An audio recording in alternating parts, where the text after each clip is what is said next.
Hey, what's going on? This is Brad Stinson with the Team Brad Stinson podcast. Thanks for tuning in. I'm sitting here with Fritz Ball. How you doing, brother? Good. How about yourself?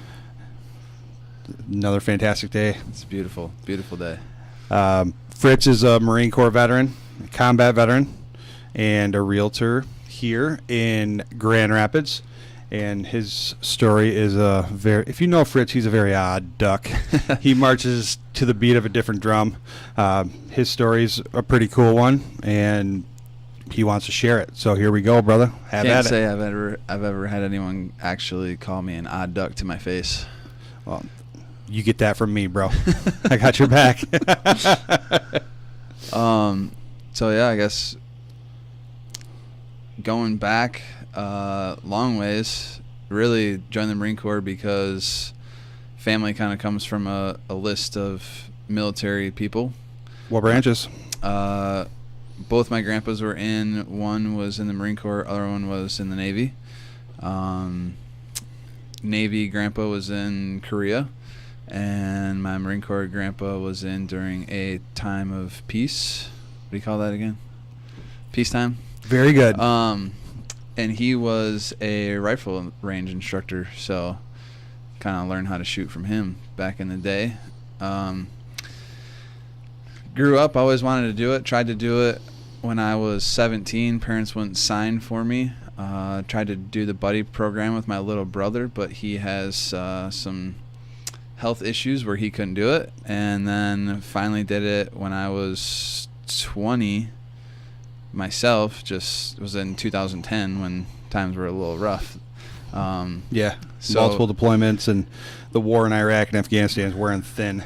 Yeah, so in 2010 I got laid off in like July that year. I was doing construction, pouring concrete, stuff like that, and yeah, I got laid off in July, and it was like, well, that's it. I can't be laid off from July until next March.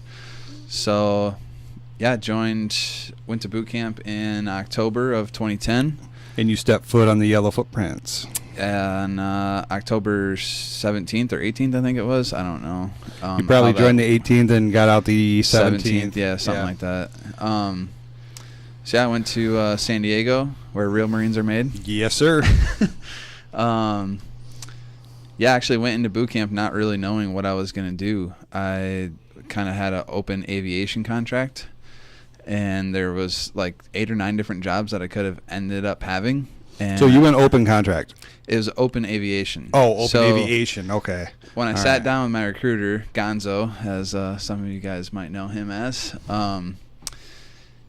basically, the first time I walked into his office, I was like, "Hey, man, I either want to fly helicopters or I want to be a medic." And he was like, "Well, if you want to fly helicopters, you need to be an officer, so you got to go to college." And I was like, "Well, that's out." And this was when I was 17. This was like the first time I sat down with him. And I was like, "Okay, so what about being a medic?" He's like, "Well, Marines are in the business of killing people, not saving them. So if you want to be a medic, you're going to have to go talk to the Army." I was like, "Well, I'm not doing that either." So then I actually looked at a recon contract, decided that I was not going to do that. And basically my only other options at the time, because there were so many people in the military at that time, there was actually very few jobs you could actually get. So I think my options were like mortarman, motor T, or open aviation. And I went with open aviation. Didn't know that it was a 5-year contract until a week before I went to boot camp. My recruiter did not tell me that. He was 5 years? 5 years. I Yeah. thought it was a 4-year, and then like a week before we're going, he's like, "Hey man, this is actually a 5-year contract. Just need you to sign right here." At the time, I was like, "Okay, whatever, not a big deal." And knowing what we know now, 4 years later, I was like, "Man, I should not have done that." knowing what we know now, a 5-year contract we all know is aviation. Yeah. Yeah. So, yeah, went through boot camp at, I don't know, what is it, week 10 or week 11 or something, they tell you your MOS. Or they like verify it. Yeah. I don't know. I just remember we were doing like some McNinja bullshit, and they made us all like line up, and they called you up one by one, and they were telling us our MOS, our jobs, which most people already knew what they were doing. There was a handful of us that didn't know exactly what we were doing, especially like the straight up open guys. They had no clue what they were doing. Mm-hmm. So my drill instructor calls me up and he's like, "You're 7314 UAV operator." He's like, "Do you know what the fuck that is?" I was like, "No, sir." This recruit does not know, sir. He's like, "I don't either. Get out of my face." Like, are you shitting me, Yeah. Joker? so like we go back to the barracks and I'm asking people, I'm like, "Does anybody know what this is?" And no one knew what the hell it was. My senior drill instructor didn't even know what it was. Come to find out, it's UAVs, drones, UAV operator. And there's only like, I would say about 150 to maybe, there might be closer to 200 nowadays in the entire Marine Corps. Oh, nice. So, yeah, actually, it worked out great. So you got to fly planes just in a Kwanzaa hut here in the States. Negative. Okay. That's what you see in the movies, like the guys are sitting in the thing and they're flying overseas. There's a reason why I said that. I want you to explain that. Yeah, so basically we're inside of a metal box that sits on the back of a Humvee. It's like basically if you strapped a couple computers to the bed of a pickup truck, and Only in Lowell. there's enough room for two people in there. There's two computers, two chairs. One person controls the airplane, the other person controls the camera and the laser and stuff like that. There's a bench in the back that's, I think, is really more just a wheel well. Sleep. It's where you take naps. No, that's where the instructor sits, and that's like the most uncomfortable position because you're basically just like hunched up in a ball the whole time. You guys can't see Fritz. He hunched down into a ball. Yeah. It's pretty bad. And everyone that does it ends up with like long-term back problems, and yeah, it's great. Yeah, awesome. So, yeah, I went to school. Actually, when I was at SOI, MCT, when I was at MCT, I got held back because they didn't even actually know where I was supposed to go. They thought I was supposed to go to Pensacola for my training, and they couldn't figure it out. I got stuck there for like a month. That's a miserable place to get stuck. Yeah, I was stuck in the SACCO or whatever is called, like the Remain Behind BS. RBE. Remain Behind element. And it was actually really cool. I met a couple really cool dudes in there who had also, they were recon dropouts because recon's a whole nother beast. So they were waiting to get reclassed. And there was a few of us who, kind of been in a little bit longer at that time, like 6 months was being in for a long time, we're like, Yeah. we were above everybody. I'm a salt dog. I've been Salty in for dog. 6 months, man. You only been in for 3. Get out of here. Get out of here, boot. You go clean the toilet. So there was like 4 or 5 of us, because every morning you wake up and you'd get like, everyone would get a job to go do around SOI, whether it was sweeping or cleaning or picking up trash or painting curbs, didn't matter, whatever. Everyone got a job. Raking rocks. Yeah, go do your bullshit. So we actually were in charge of like delegating the jobs, and then once the jobs were all delegated and we dispersed everyone to go do their thing, we would just grab our phones and then go over to the staff barracks and steal their Wi-Fi, and we would literally sit there all day long and just play on our phones and hang out. So that was kind of the start of true skate marine. Oh yeah, right that there. was the start of my skating. Skating means For sure. just doing absolutely nothing, just trying to avoid any NCOs or Yep. higher ups, just so you don't have to do anything all day. And this was all, there's like 4 or 5 of us, privates, PFCs, just walking past gunnies and staff. So the roots of your skating are founded in MCT. No, I'm just kidding, man. Seriously, for sure. I learned from the best. So where were you stationed after you went to school and all that? So finally they figured out where I was supposed to go, which was Fort Huachuca, Arizona, which that's a whole nother beast in its own. Went to school there. That was about 9 months. It usually takes anywhere from 9 to 12 months, depending on when you get there, when you class up, availability, stuff like that. So that was the big reason why the contract was 5 years, is because my schooling was so long. I basically spent the first whole year, boot camp, MCT, learning how to fly drones. Yeah. That whole year's gone. So after that, got stationed in Cherry Point, North Carolina. Was there for about 6-8 months. I think I got sent there in October of, would have been 2011, and then once I got there, I had to do my flight physical. Found out that I was really deaf in my right ear, and I actually almost got kicked out of the Marine Corps because of it. I was about 2 weeks away from actually getting kicked out when the flight doc called and was like, hey, well, they had someone who was supposed to deploy. That person ended up not being able to deploy, and instead of kicking me out, they just gave me a waiver for my hearing and sent me on the deployment. So actually worked out pretty good in the long term because I got to go on a deployment like 6 or 8 months after being in the unit, and I was the lowest guy on the totem pole, which sucked because I got to do all the bullshit while we were overseas. Like I was literally the freshest boot in the whole unit. Being the bootest of boot is never a fun experience, especially on a deployment. Yeah, it was bad. But it actually worked out pretty good because as soon as we got there, one of the guys who he'd only been there a little bit longer than me actually popped on a drug test. Nice. So he popped on a drug test. Like we took a piss test the day before, or like a couple days before or something before we left. Where were you going on deployment? We went to Leatherneck, and then from Leatherneck went to Dwyer, and then I was at Dwyer pretty much that whole time. I went out to a couple other. Okay, we're good. Go. So went to Leatherneck, from Leatherneck went to Dwyer, was there basically the whole time. What's Dwyer? Camp Dwyer in southern Afghanistan. I think it was actually part of RC Southwest. So we're in Afghanistan now? Correct. Okay. Yeah, so basically flew the whole southern part of Afghanistan. With your drones?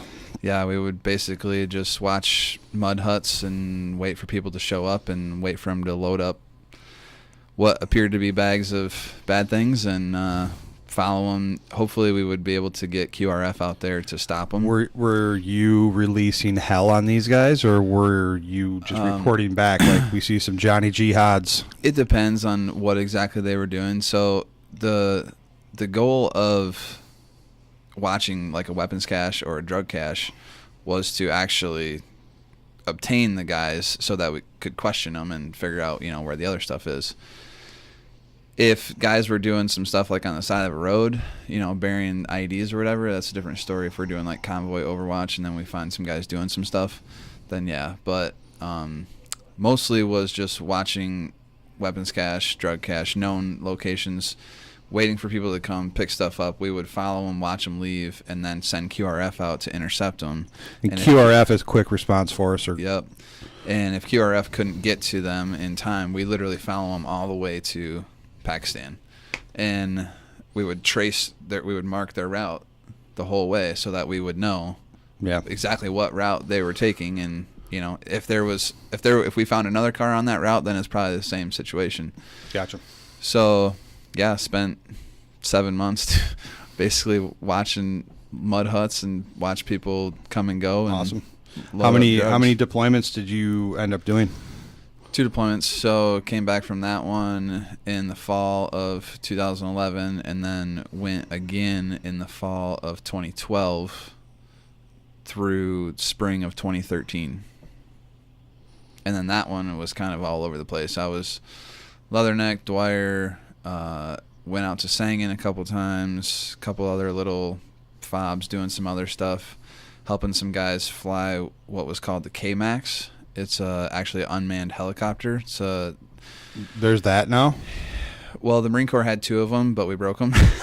No way. When I was Marines breaking things. We broke one of them on deployment, and then I think they broke another one not long after. And I don't know if they even make them or use them still. But those ones are the ones like you guys see in the movies that you're thinking of, where you operate it with an Xbox controller, literally. So it's pretty cool. Use that for delivering food and water to fobs that were way out, and that was the only way to get stuff there. And it was actually way more convenient than sending a truck with Marines in it, when we can send an unmanned helicopter out with supplies to refuel these guys. And there's if a helicopter goes down, it's an expensive helicopter, like millions of dollars, but there's no lives lost. So yeah, that's cool. Yep. That's cool. So, tell me about the day you got out and how that transition. About the last, so I tried to early out literally for like the whole year, like the 5th year. It was bad. It was all downhill from there. tried to do the early out, VERP, the voluntarily early enlistment. I can't remember what the hell it stands for now. But you could submit a packaging, try and get out early. So I tried to do that literally six different times to get out 6 different dates early, and every single time my mass sergeant was like, this is going to get denied, right? Like, everyone up the chain would approve it, even my CO, and then my mass sergeant would call. He knew the guy at headquarters who was in charge, and he was like, I'm just going to call my buddy and I'm going to tell him to deny it. Because at that point, myself and one of my buddies were the only 2 experienced operators, only 2 with deployment, most hours, most flights. I mean, the list goes on. So that didn't work out very well.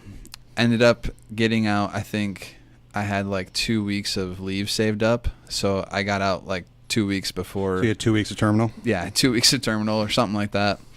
And I never, everyone thinks you have to get the checkout sheet completely filled out.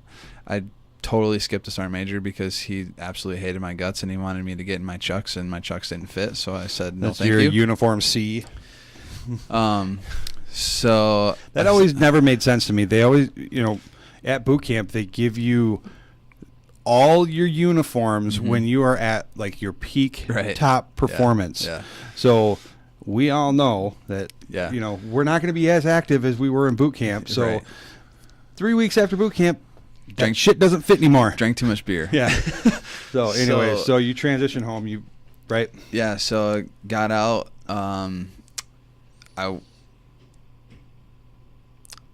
It was like 8 a.m. I went to the admin place on base. I can't remember what the hell it's called now. Got my DD-214. S1 shack. Yeah, jumped in the truck. Yeah, what time? It was like I went there that first thing in the morning. The day that I went at 12:01 a.m. At midnight. Yeah, because there's always an OIC or officer on duty. Oh no, I didn't. And they could sign it. I skipped. There might have been where you were at, but not at Cherry Point. There was nobody there. I didn't skip either. But I was pretty excited, man. I had truck, trailer all loaded up, ready to go. I actually picked up a couple dogs down there from one of my buddies. So I left North Carolina. It took me 24 hours to get home because I had to stop every hour to let I had 2 little 8-week-old German Shepherds in my passenger seat with me. So I got home. It took me, the drive usually takes me 16 hours. It took me a full 24 hours. I stopped and parked in the Cedar Point parking lot and slept for 20 minutes, and that was it. Yeah. It's also, you're probably really enjoying life. Yeah. So as soon as I got home, which was my mom's house, got to my mom's house, parked the truck and trailer. Here in Lowell, Michigan. Yeah. Go. So yeah, in Lowell, back on the farm, I vividly remember going in the house, sitting down in a chair, because I was just exhausted from driving and dealing with the dogs and everything. I sat down in the chair, and I was so excited to just be home and just do nothing. And then I sat there for about 20 minutes, and I was like, okay, now what? I had no plan. I was signed up for a couple classes at GRCC, which I don't know why. It was just kind of like the thing to do. That was like the norm. You thought you had to do it? And yeah. I mean, when you're getting out, everyone's like, go to school, go to school, go to school, go to college. So I actually signed up for some classes and did some classes at GRCC, which I think kind of helped because it kept me engaged in doing something, gave me something to do. I forced myself to do it because I didn't want to get bad grades because I actually cared now versus it's weird, isn't it? High school. It's weird how you have a new outlook on life. Yeah, well, the Marine Corps, it's like you don't want to not do good, and then you don't want people to know that you're not doing good. So, yeah, after that 20 minutes, it was real eye-opener, You realize that you're right back where you started 4 years ago, 5 years ago. And it's like, oh, crap. Now what? But this time you don't have a job. Well, you got laid off. But I didn't have a job lined up coming back. The only thing I had lined up was school. And here, you're trying to live off $1,000 a month. It's different. It's different other places. But so yeah, back in mom's basement. That's the post-11 GI Bill. Yep. Housing allowance. So yeah, back in mom's basement, trying to live off $1,000 a month. Hey, at least you don't have rent. Yeah, so that was fun. So I did school for that winter. So the fall semester, spring semester, I did classes full time, no job. I basically just kind of did side stuff for whoever and kind of we're talking construction, just side jobs, just right? scraped around, just made stuff work, sold stuff, like stuff that I brought home that was useless. Just did really anything I could to make money. I mean, Yep. literally, my stepdad owns a construction company, and I would go like sweep the floors at his job site just to Make a buck. just to have gas money to go to school. So you're a realtor now, right? And That's another 20-minute story. how did you go from school and side jobs to I'm going to be a realtor today? So real estate had always been a conversation that I had with some people that I was in the Marine Corps with. One guy that I worked with, his wife was a realtor, and he was into investing and had rental properties and stuff like that. And I kind of always talked with him about it. My mom's a realtor. She's been a realtor since 1995. And basically, after me sitting in the chair for 20 minutes not knowing what I was doing, I still had no idea. Then I went to my first college class, like sat down in the class with all the young punk kids. Here I am. I'm 25 at the time, so I'm the old guy. Like, I'm the old guy, the veteran with the beard, like I'm that guy in class. Hat down to your eyes. Yeah, and then like there's these 18-year-old punk kids showing up late and it just driving me nuts. I know the stuff that we used to do when we were their age just drove me insane too. So I was about 20 minutes into my first college class, like actually sitting in the class, and realized that I was done with college. This was not it. I was not doing this for the next 4 years of my life, because the plan was for me to actually get a business degree with a focus in real estate. Grand Valley actually offers a program like that. I can't remember exactly what it's called, but it's something like that. And now I have a friend who did that, and he's like, it's pointless. He's like, they didn't teach me anything about how to actually help people buy and sell real estate or invest in real estate. So about 20 minutes into that class, I've realized, okay, this isn't it. I'm getting my real estate license. I went and took the real estate test, or the class, a couple weeks later, and then I waited until the college break, the winter break, to take my licensing test. Did that over winter break, and then actually didn't get my license back from the state of Michigan until April 13th or something would have been 2017. Because I found out that if you snail mailed it back and forth to them, they could do something where it cost, save you money or something, because I was a veteran. And I should have never did that, because it took me 4 months to get my license. So now I'm 4 months, 4 months have gone by. I'm still in school, but I haven't done anything real estate related. Yeah, which, TV time out for a second.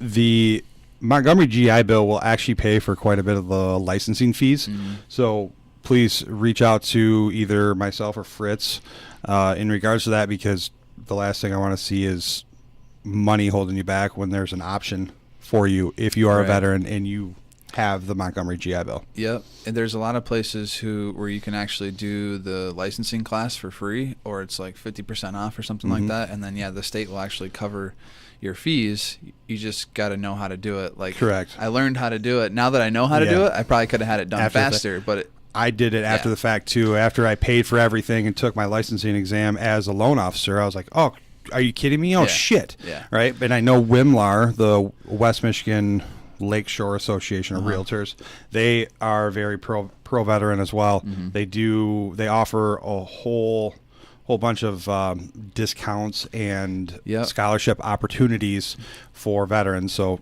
please feel free to reach out to either one of us. Yeah, GRAR does something similar to. It's only active duty. It's only active duty, which we need to have a conversation with them. It's kind of silly. If you ask I've already had a conversation with them, because if a person's on active duty, then why are they a realtor here? Right. Yeah. So that's a whole other conversation. Yeah. So anyways, I finally got my real estate license in the spring of 2017. Is that right? Or no, it was 2016. Yeah, it was 2016. So spring of 2016, finally got my license and just started rocking and rolling, man.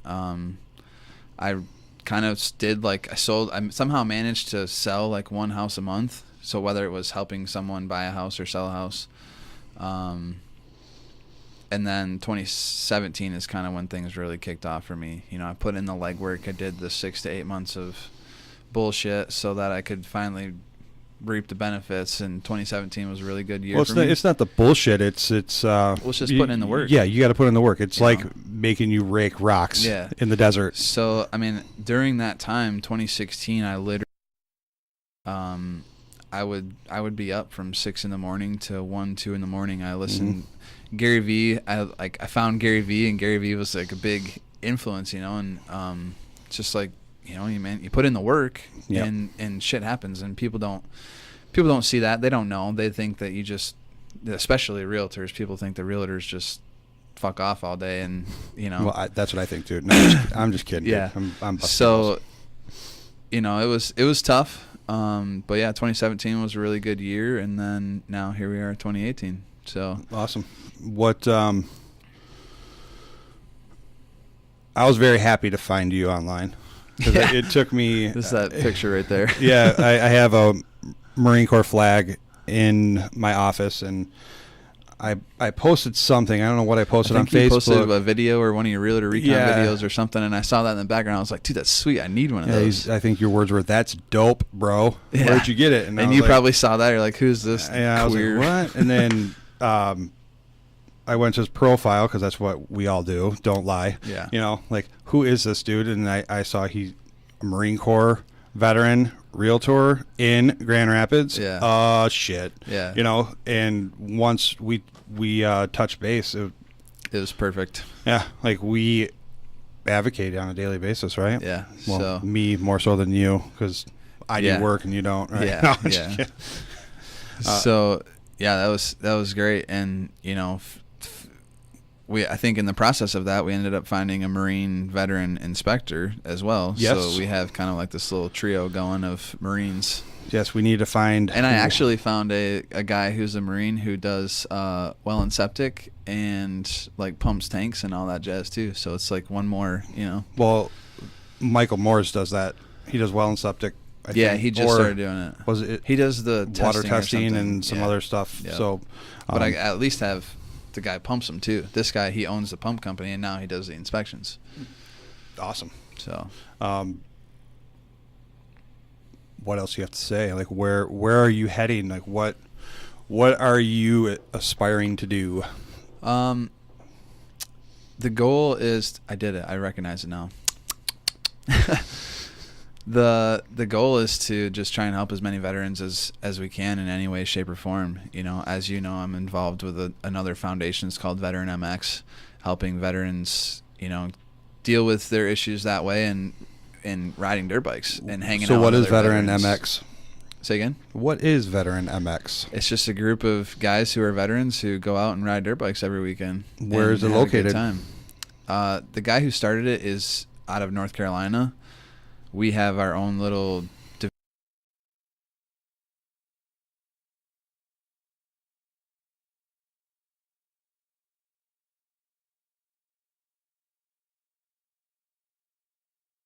racing against each other. Yeah, racing dirt bikes. Like, right against each other in what's called the warrior class. So we have our own class, any age, not any age. I mean, if you're in the you have to be a veteran in the military. So obviously over the age of 18. Yeah, so obviously over the age of 18, any experience level, any bike size, doesn't matter. We have our own class and we race together, and yeah, it's really cool. So there's that, and then, you know, trying to help as many veterans as I can buy a house using their VA loan, which is where you kind of come into the picture.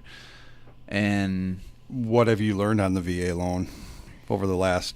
How long have we even really? A lot. I think it was like February-ish is when we connected. How long have I been more focusing on VA stuff? I would say, January, February. So what, 7-8 months? Yeah. Well, what are we in? In October? No, it's August. Right? No, 8 months. Yeah.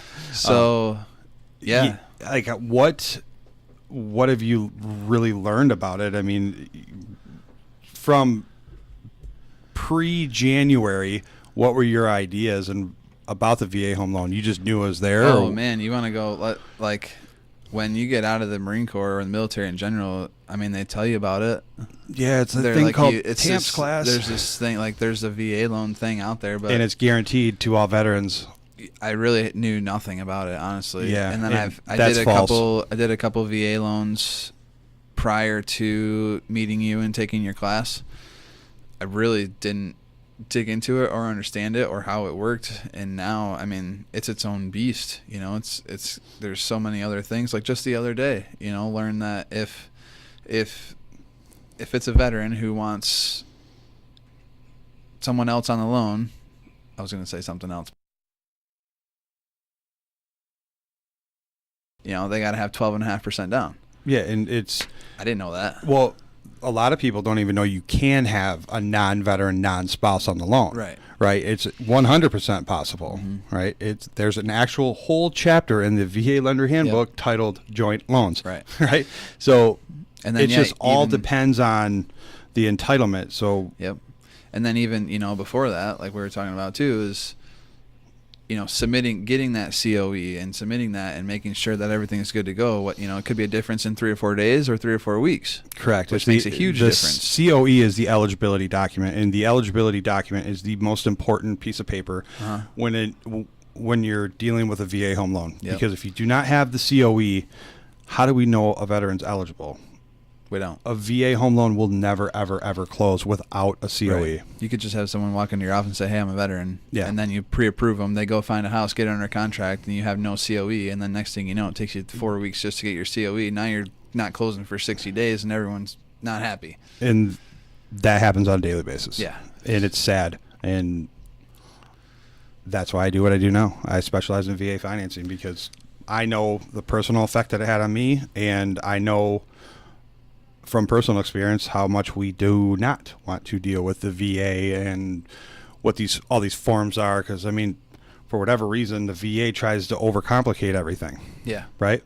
They make everything Yeah. so difficult. Like even reading a piece of paper, you're like, what the hell? Am I approved? Did they approve or deny my compensation claim? Yeah. In what? That's a whole other conversation I know. in itself right there. Right. So I guess to go back and answer your question though, like the long-term goal would be to have, and not because I'm thinking about it now, right? Long-term goal would be to have a team of realtors who are all veterans who just help veterans. yeah. That would be the ultimate And I would love coolest that thing. It'd be awesome. Yeah. I mean, that'd be awesome if we had, because I mean, And then we all go ride dirt bikes after. or not. I asked Fritz the other day if he wanted to ride dirt bikes, and he's like, what? He's like, do you even know how to ride? I was like, well, if you can ride, I can ride. Yeah, it can't be that hard, right? We settled on going to the pistol range. Just sit on it and twist the throttle. Yes. Pretty easy. I think there's a clutch there, isn't there? Yeah, something like that. And gears and things. No, but yeah, I think that the veteran home ownership team would be pretty badass. Yeah. And then, you know, like we talked about too, having all the other veterans involved with all the other pieces of the puzzle.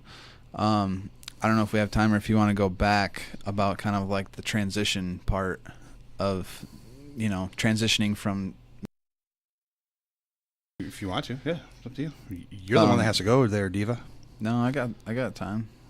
Well, I know that you kind of touched base about it on yours, and I don't know if you talked to anybody else about it. For myself, at first, I guess I've always been kind of like a go-getter, do-it-yourself kind of attitude, you know, and never really. A lot of things it takes a lot for something to affect me, to like actually like hit home and pull me down, you know.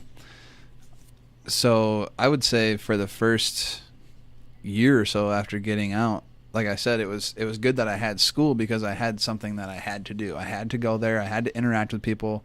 I had to do my homework. Well, I didn't have to, but I chose to, so that I would get good grades, et cetera, et cetera. And then I knew that I wanted to do this real estate thing, so I had to take that class. I had to study for that. I had to learn. I had to grow and develop. And for about the first full year, I never really kind of sat down or took the time to even think about it. You know, like, oh, hey, there's nothing. I got nobody, you know, no one. I never thought about it until later. It was like not a single person from my unit called to check up. No. You know, not a single staff, and you know, shame on me because I never did it either.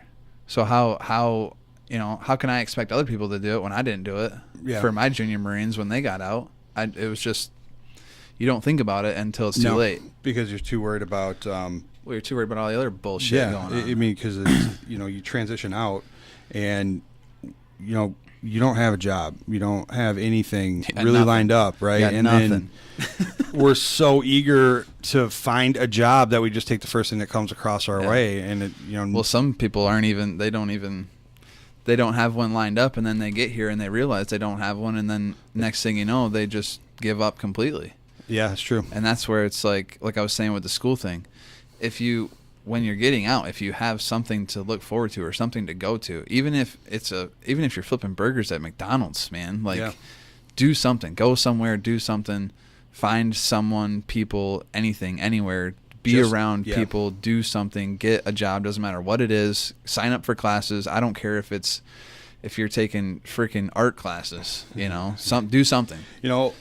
Art history was actually a very interesting class. I learned so much in that class. I loved it. I was completely mind blown at all the things that I learned in that class. I know. So was I. I was like, I took this class as a fluffer, same here. Something Same that here.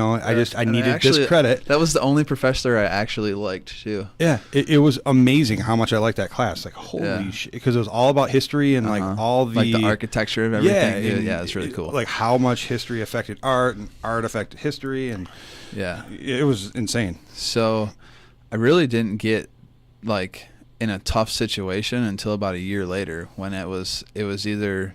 For me, it was either shit or get off the pot, right? I had finally ran out of money. I was trying to focus on this real estate thing and do this real estate thing. Well, good on you for actually having money. Well, I mean, the little bit that I had. I mean, luckily for me, too, I don't know if it was my parents or whatever. While I was in the Marine Corps, I paid off everything that I had. I didn't have any debt. I didn't owe anybody any money or anything. I spent all my money on beer. Yeah. So, when I got out, the only thing I had to do was cell phone bill, insurance, and put food and gas, Yeah. So it was very minimal expense wise. And then it got to a point where it was like, okay, this is it. Like I'm literally so broke that I'm either going to have to give up on real estate or go get a real job. And then literally not even I would bet you 5 minutes later, the phone rings and someone wants to go look at this $300,000 house. We go look at it, write the offer gets accepted, and it's like, oh, thank God, Boom. So then I scrounged around for another month and made some shit happen, and I survived, and but I guess overall the transition wasn't super difficult for me, and I think now that I'm thinking about it and we're talking about it, I think it was because I've always had something that I was going towards, or something I was reaching for, or a goal that I was trying to reach, or something that I was trying to accomplish. And I know a lot of people when they get out, they don't have that. Yeah, it's hard to find. They don't have it. They don't have any money from the get, even when they get out, because the military doesn't pay you shit. Mm-hmm. A lot of people don't have anywhere to go. A lot of their parents move out and downsize. They don't even have they might be able to, they say, hey, yeah, you can crash on the couch for a couple weeks till you find a place, but how do you find a place when you don't have a job or any money? Very true. So it's I see and I understand how how Marines and veterans in general end up in the situations that they end up in, because they're just not, they don't think far enough ahead, I guess. And I don't know if that was just instilled in me at a young age. Too blinded by the nearsighted joy to see the long-term effect. And it also has to do with the culture of the military, right? I know every unit is different, and I don't speak for the entire military, because my career was two halves. Right. So my first half, actually it was like 3/4 and then a quarter. Right. The last quarter was horrible. Mm-hmm. We had a first sergeant who he treated his approach to problems and life was that of a 4-year-old child. Yeah. His problem solving skills sucked. And it's like, are you kidding me?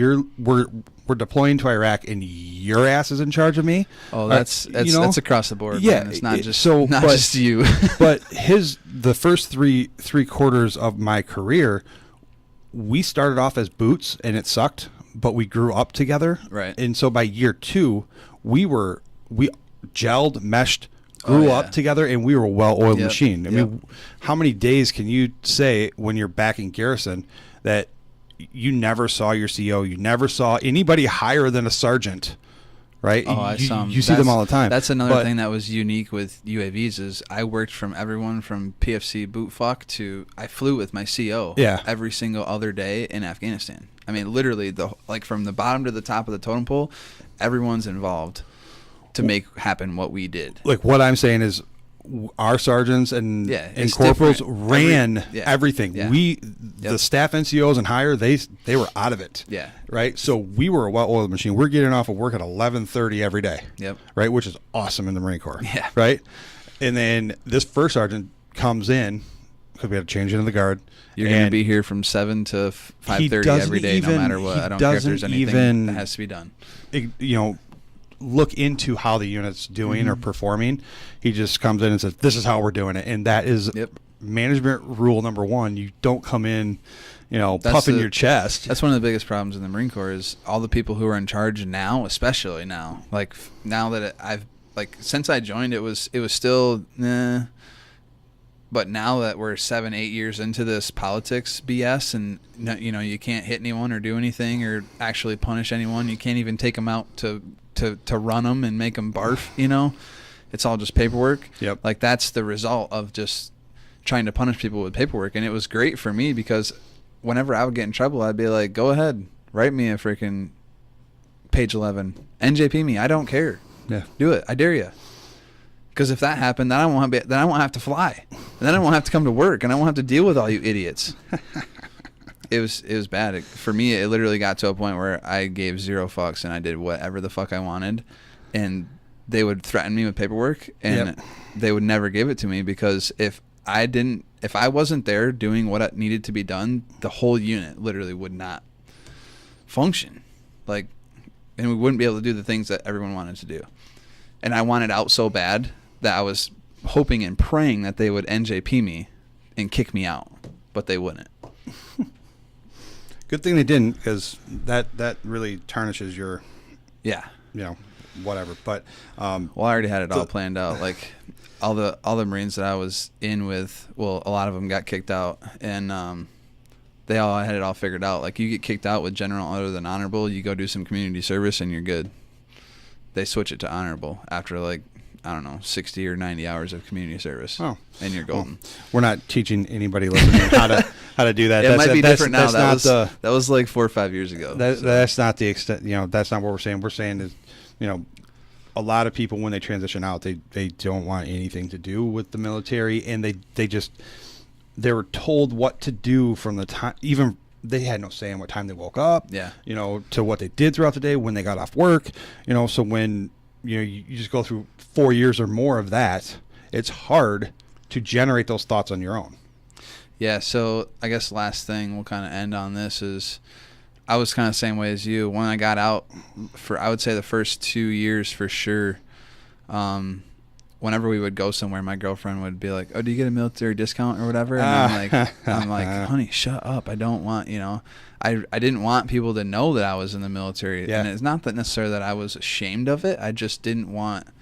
I was like super paranoid for whatever reason, and I have my CPL, so I was always carrying, and I didn't want someone to hear her ask that, and then they'd be like, "Oh, this dude's a vet. I'm gonna see if I can try and kick his ass or something, or some shit." I just didn't, for whatever reason, I didn't want people to know that I was a veteran. I can't put I still struggle with it today. Yeah. I've been out for 10 years, and I'm better now, especially like with the Vet MX stuff that I'm doing and trying to help other veterans. So I kind of have to explain to track owners and things like that, and now seeing how much of an impact that just one thing can make on a veteran is crazy. So I was the same way. First 2 years, didn't want anyone to know that I was in the military. Now I'm better. I still personally myself don't ask for military discounts. She does, but I don't know. So yeah. Yeah, I'm the same way, man. I still every once in a while will have that uncomfortable feeling. Can all the veterans stand up and be acknowledged? It's hard. It's a hard one, and the whole moral of the story is it's like when the national anthem's playing. It's like, what do you do? Like I don't salute. Yeah, no, I don't either. But it's like I don't even look at the flag. I look down and I put my hand on my heart. Yeah, I don't even, because all that does is bring back so much bullshit into my head, and then you start thinking about shit, and it all goes downhill from there. But then when the national anthem's done, I'm like, okay, fuck yeah, let's go racing. So it's just a moment of silence, I guess what we're trying to say is, there's many reasons why we feel like we're welcome back home, and there's many organizations that are out there for us veterans. Like Vet Sports is a great one. I just played on the Vet Sports They have a softball ton team. of different programs. I'm actually working with them to try and get this whole motocross thing involved with that too.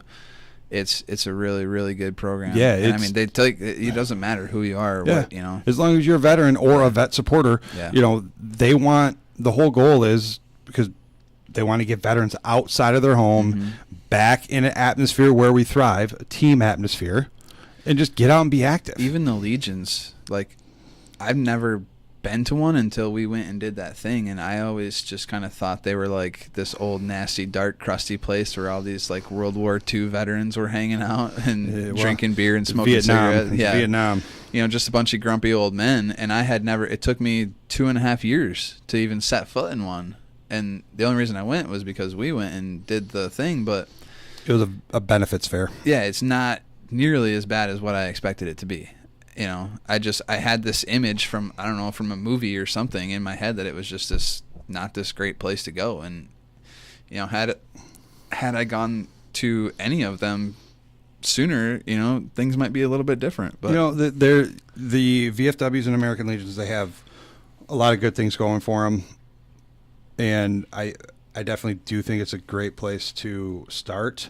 They have a lot of connections within the Legion and VFW. Well, the guys who work there, they know their shit. They know what they're talking about. And if you have something that you're trying to do, they probably know the person that you need to get in contact with. Correct. It's like if you are having problems with your benefits, they have veteran service officers. They're like the connector. They know everyone. And every post is different, just like every branch. Right. There's the one that I've seen that's the most active and has probably the most under one umbrella, if you will, is the Boat and Canoe Club on North Park. Okay. North Park in Monroe, down by the GR Home for Veterans. That's a whole nother conversation. Yeah, we'll have plenty of time to talk about that. Yeah. Final thoughts, Fritz? I would say if you're a veteran and you kind of don't know where you are or what you're doing, or lost or confused, or looking for a purpose, just reach out to anyone, go do something, go start something. It doesn't matter. Go sign up for some classes, even if you don't know what you're doing or what you're going to take. Go participate in, get with Vet Sports. They have tons of different programs for different things that vets can do. There's just all sorts of stuff there's so many options out there. Like if you seriously started looking into it, it would be overwhelming and you wouldn't know what to do. There are a lot of programs out there too that, and there's tons of people who want to help vets. Yeah. Tons and tons. I mean, a couple weeks ago down in, I think it was South Haven or something, a bunch of guys with a bunch of charter boats just took a bunch of vets out to go fishing for free. Yeah, it's awesome.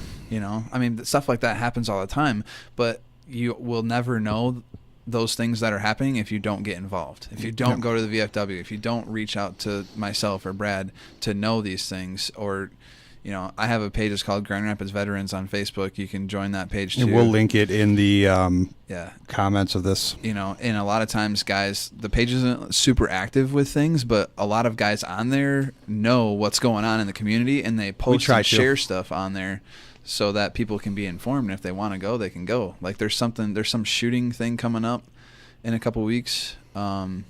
A shooting benefit for something. I don't know exactly what it is, but it's on the page. The details are all there. The information's there. You sign up, you go, you shoot guns with a bunch of veterans, you have some fun. You know, it's just get up and get out and go do something. Doesn't matter what it is. Even if it's just going for a walk.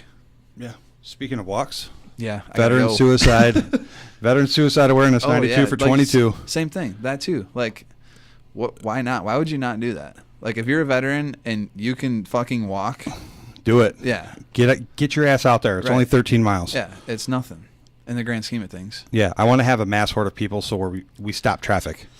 Yeah, I'm planning on wearing my silkies. You still fit in them? Yeah. Damn. you haven't been out long enough. Yeah. So, All right, no, well- man, I appreciate everything. It's a good time. If you're a veteran looking for a home, Yeah, Fritz Ball. give me a shout. Fritz Ball, Keller Williams, GR on Facebook. My phone number is 616-813-3010. FritzBallHomes.com, or look me up on Instagram, Fritz Ball Homes. and even if you're not a veteran, you know somebody looking for a home, you can refer Fritz. Yeah, and He's if a you're not- Marine. if you're not looking for a house, and you just want to talk or figure out, find something to go and do and get involved in, hit me up. Let me know. I'll be more than glad to help you out. Roger that. Well, thanks for stopping by, dude. Thank you for your service, and keep up the good work. Thank you, sir. Brad Stinson signing off. Out. Semper Fi.